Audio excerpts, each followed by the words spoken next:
৫.৫ বছরের ছোট্ট শিশু ফাতেমা জন্মের পরই আক্রান্ত হন দুরারোগ্য ব্যাধি থ্যালাসেমিয়ায়। ১৫ দিন পরপর দিতে হয় বি নেগেটিভ রক্ত। সময়মতো রক্ত দিতে না পারলে ফ্যাকাশে হয়ে যায় শরীর, হাত পাও জ্বালাপোড়া করে, খাবারে অরুচি দেখা দেয়। ফাতেমার চিকিৎসায় প্রতি মাসে খরচ হয় ১০ থেকে ১৫,০০০ টাকা।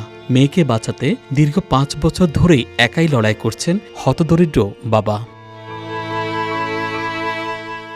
ঝিনাইদহ শহরের অক্সফোর্ড স্কুলের প্লে গ্রুপের শিক্ষার্থী ফাতেমা হামদহ পূর্বপাড়া রাশেদুল ইসলাম মিলনের কন্যা। এরই মধ্যে গেল ৫ বছরে সহায় সম্বল বিক্রি করে প্রায় ১০ লাখ টাকা চিকিৎসা খরচ করেছেন তার দরিদ্র পিতা, কিন্তু তবুও শিশু ফাতেমাকে পুরোপুরি সুস্থ করতে পারেনি।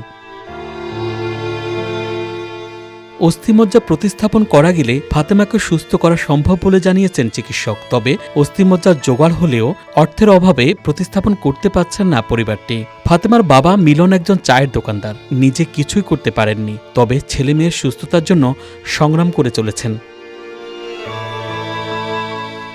৫ বছর ধরে মেয়ের চিকিৎসার জন্য একাই লড়ে যাচ্ছেন ফাতেমার বাবা।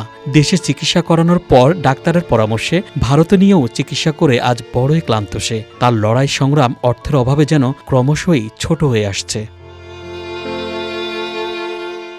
ভারতের ভেলোর খ্রিস্টান মেডিকেল কলেজের হেমাটোলজি বিভাগের senior professor doctor Vikram Mathews বলেছেন, ফাতেমার সুস্থতায় তার শরীরে অস্থিমজ্জা স্থাপন করতে হবে। এতে খরচ হবে ২১ লাখ টাকা, কিন্তু হতদরিদ্র এই পরিবারের পক্ষে এত টাকা জোগাড় করা অসম্ভব।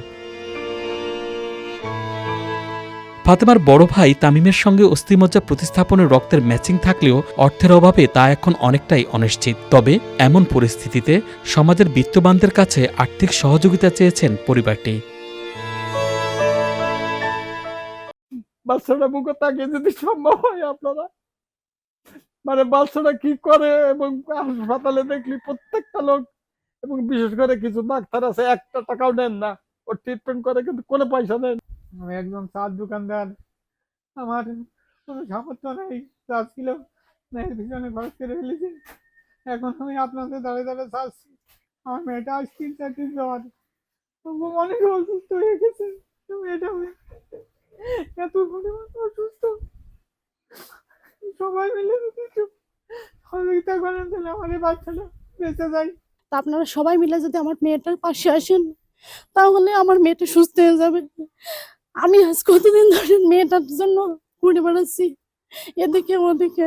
তা আপনারা দয়া করে আমার মেয়েটার পাশে আসেন, সুস্থ দেখেন। আজ ২-৩ দিন যেমন জ্বর এসেছে, মাথায় পানিতে খাওয়ানো খেতে চায় না একটু।